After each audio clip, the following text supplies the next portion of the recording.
When it comes to relationships, opposites don't truly attract. And just using my knowledge of psychology and even a lot of common sense, this whole concept doesn't make a lot of sense. Because one of the most important things in relationships is having things in common with your partner. And that's not just because you want to find someone who's like you. That's not it. It's because you want to find someone who does similar activities that you do, has similar hobbies, so you can actually go out there and enjoy those together. Most people, they're not really going to enjoy doing something that's completely opposite of what they like doing. And sure, there is compromise in relationships, but if you're compromising on like every activity you do together because neither of you actually enjoy each other's hobbies, how is that going to last in the long run?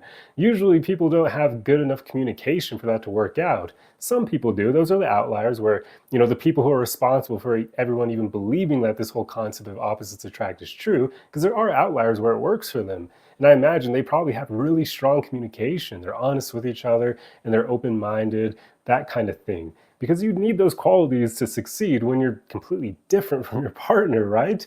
Whereas for most people, what will probably end up happening is they build resentment towards each other because they don't like having to make those compromises to constantly indulge in activities that they don't really enjoy at all, right? It's like when you have a woman who hates sports and a man who loves them, it's kind of difficult at times for the woman to always enjoy watching sports with her husband, that kind of thing. In fact, she'll probably be on her phone most of the time because she doesn't enjoy it. And then if you have a woman who's really outdoorsy, loves going for hikes and running and mountain biking, that kind of thing, and a man who prefers staying indoors, again, there's a disconnect there, right?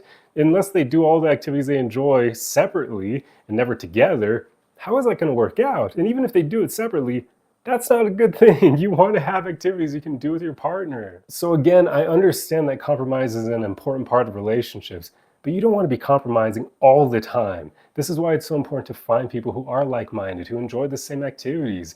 You really want to make sure that with the people you end up spending most of your time with, even just friends, that you have hobbies that you really love doing together, because that makes the relationship stronger. And obviously that's going to hold true for romantic relationships. So you want to find people who enjoy doing the same things that you do, because it'll just naturally enhance your relationship. It's easier to go that route than it is to try to find someone who is opposite from you. And then you have to do all the compromising and hope that resentment doesn't build up due to good communication.